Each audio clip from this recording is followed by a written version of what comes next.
নমস্কাৰ, আজি মই বনাবলৈ লৈছোঁ এয়া গাখীৰ পিঠা।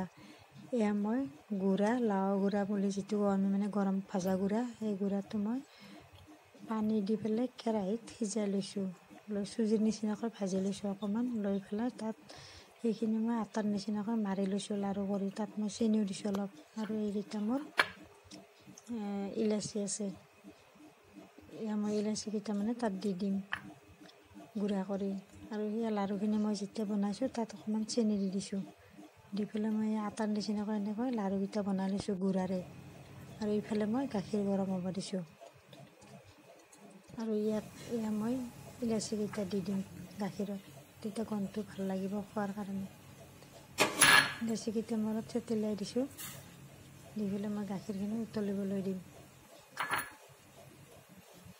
আৰু ইয়াত মই দিম চেনি, যিহেতুকে মোৰ লাড়ুখিনিত আগতে চেনি দিয়াই আছে, এতিয়া মই ইয়াত অলপ চেনি দিছোঁ 1.5 চামুচ। আৰু যোনে বেছিকৈ খায় তেতিয়াহ'লে বেছিকৈ দিব পাৰে চেনিখিনি। সেইখিনি এতিয়া মই উতলিব দিছোঁ।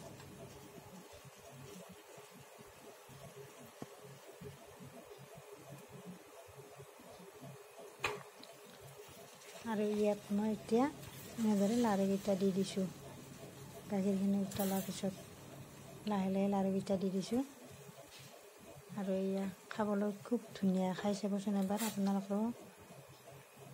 অকণমান গুড়াখিনি খানতে অলপ চেনি দি দিব, আৰু এই গাখীৰখিনিতো মই চেনি দি দিছোঁ, একদম মলয়া চমচমৰ নিচিনা হয় গুড়াৰে। ইমান ধুনীয়া হৈছে চাওকচোন, এবাৰ খাই চাব, খুব সোৱাদ লাগে।